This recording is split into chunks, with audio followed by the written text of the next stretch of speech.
Эми башка кабарлардан интернеттин баасы мурунку калыбына келтирилет. Бул тууралуу маалыматтык технологиялар жана байланыш комитетинин төрагасы Бакыт Шаршембиев Жогорку Кеңештин транспорт, коммуникациялар, архитектура жана курулуш боюнча комитеттин жыйынында билдирди.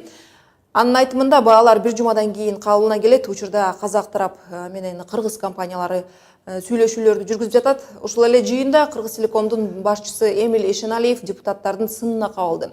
Казакстан менен жогорку баада интернет алуу келишимин эмнеге түзгөн, ал ким менен макулдашылган туурасында суроого жооп бере алган жок. Ушундан улам депутаттар Казакстан менен Кыргызстандын компанияларын өз ара ээн баштанып бааны көтөрүү тууралуу макулдашып алынганы туура эместигин айтылды. Эске салсак, казакстандык провайдерлер интернеттин баасы көтөрүлөр тууралуу кыргызстандык байланыш операторлорунун августтун аягына эле маалымдашкан. Алар муну Орусиядан келген трафик кымбаттаганы менен негиздешкен. Бирок орустар баалар мурунку калыбында 1 мегабайт интернет $1 менен сатылып жатканын маалымдашкан. Кыргызстан менен Казакстандын антимонополиялык кызматтары бул маселени талкуулап, баалар мурдагы калыбына келтирилет деген чечимге келишкен.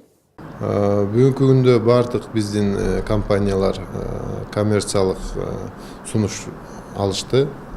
Ал сунуштар баягы июнга чейинки баасында сунуш алышты. Мен ойлойм, ушу жуманын ичинде бардык компаниялар контракттарын түзүп иштей башташат. Андан башка да ушу жылдын башынан баштап ошол бааны дагы ылдыйлаткан боюнча иштер жүрөт.